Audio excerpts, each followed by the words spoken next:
Después de un largo recorrido por el capítulo 6 del Evangelio de San Juan, por fin llegamos al corazón del drama.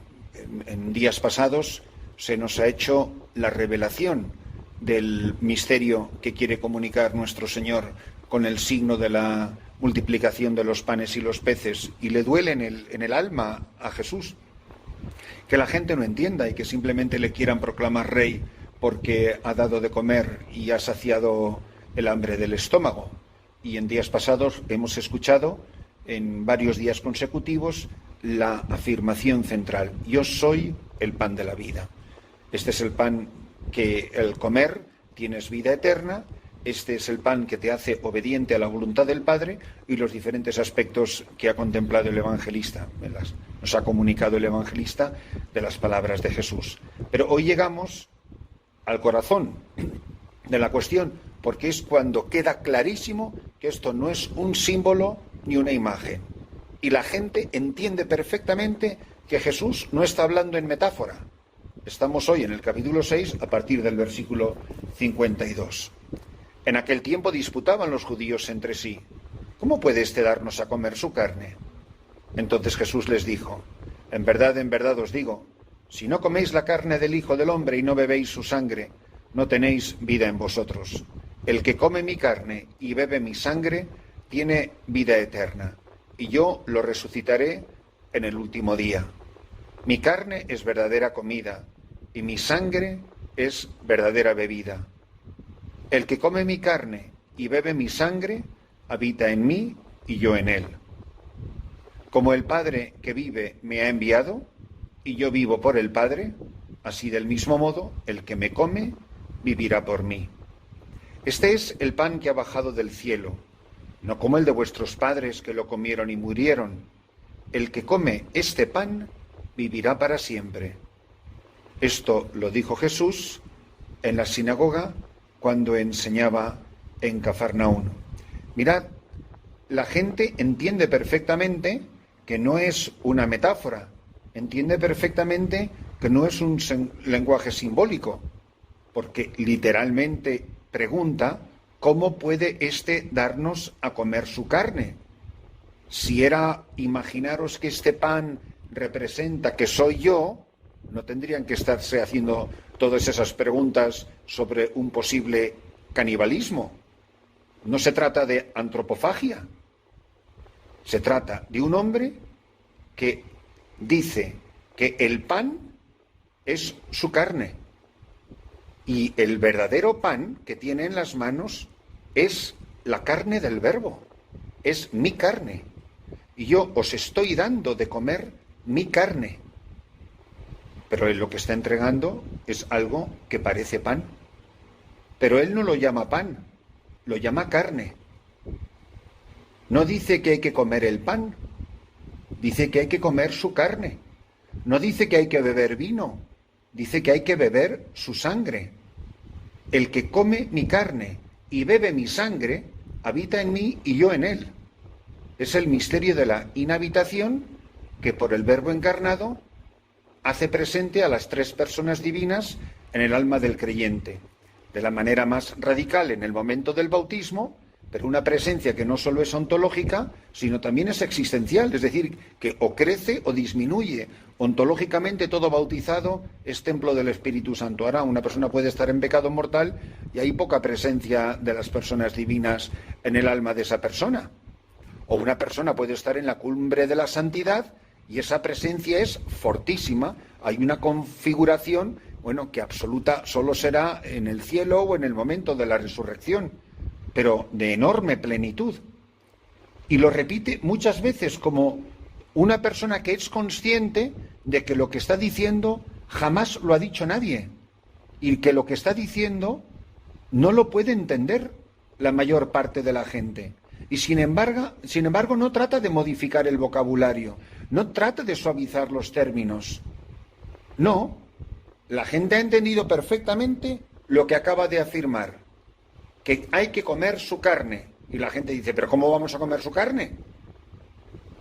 Y insiste: amén, amén, en verdad, amén, amén, os digo, si no coméis la carne del Hijo del Hombre y no bebéis su sangre, primera vez.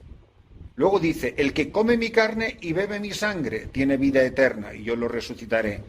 Después dirá, mi carne es verdadera comida y mi sangre es verdadera bebida. Cuarta vez, el que come mi carne y bebe mi sangre habita en mí y yo en él.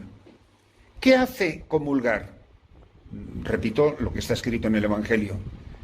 ¿Qué hace comulgar? Es tener vida en nosotros. Si no coméis y bebéis, no tenéis vida en vosotros. Pues si comemos y bebemos, tenemos vida divina en nosotros. Segunda afirmación.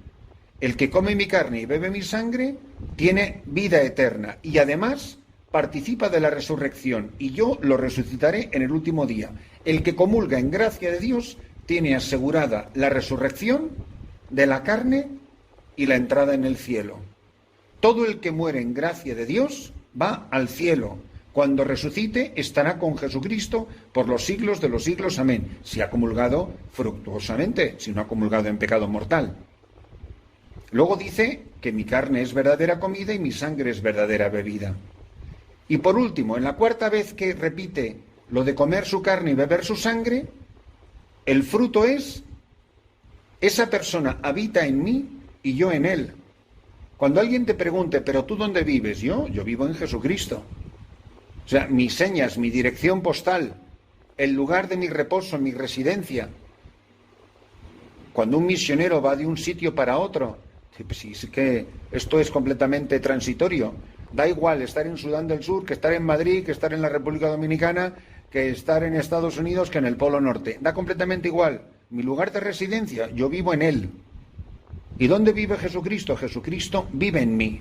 Y Jesucristo, que vive en mí, porque lo he comulgado en el pan de vida y en el cáliz de salvación, porque he comido el pan consagrado, que es su cuerpo y es su carne, y he bebido el cáliz de vino consagrado, que es su verdadera sangre, la misma que derramó en la cruz, él habita en mí y yo habito en él. Y luego dice, este es el pan. Fijaros qué maravilla.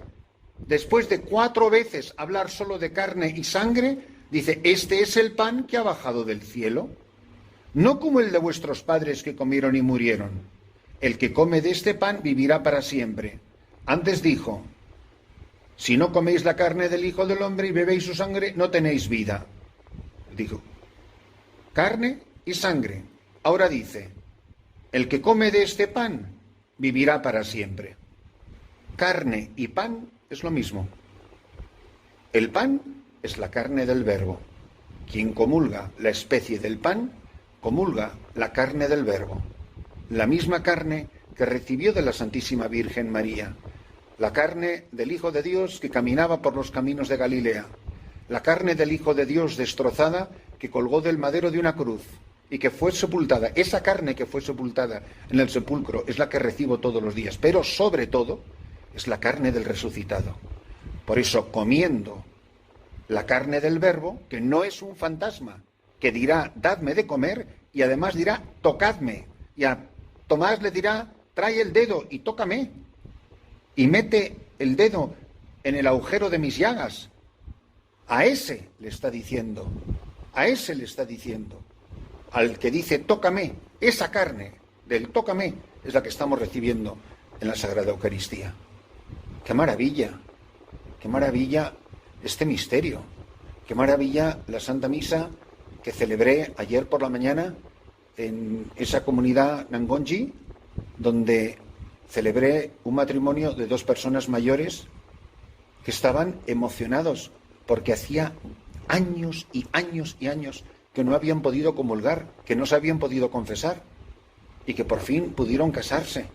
Y ahí, debajo de unos árboles, una maravilla, una misa preciosa. Ver a ese hombre y esa mujer, porque había un sacerdote y el matrimonio en el contexto de la Eucaristía. Se casaron. Tuvimos además 2 bautizos, pero se casaron al comenzar la misa, como hace todo el mundo, todo el que quiere y puede se confiesa, se confesaron ellos los primeros y comulgaron su cuerpo y su sangre. Comieron la carne del Verbo y bebieron su sangre. Y en ese momento recibieron vida eterna, vida para siempre. Y desde este momento, ahí en su chocita de paja, en medio de la selva, ese hombre y esa mujer caminan juntos hacia la resurrección y caminan juntos hacia el cielo. Y yo soy el hombre más afortunado del mundo por haber sido testigo de ese matrimonio que ayer por la mañana recibió en un rincón de la selva de África a Cristo pan de vida, a Cristo cáliz de salvación, que recibieron el perdón de sus pecados y que van camino de la eternidad, que van camino del cielo, que van camino de la resurrección. Ojalá que camino del cielo y de la resurrección vayamos vosotros y yo, acompañados de la Santísima Virgen, de los apóstoles, de los santos, de los mártires, de los doctores, de las vírgenes, de los confesores, de todos los grandes hombres y mujeres que han alcanzado la plena santidad. Que nos tomemos en serio lo que significa la Santa Misa, porque lo que está en juego no son los 4 días que vamos a vivir aquí de tejas abajo, sino nuestro destino eterno.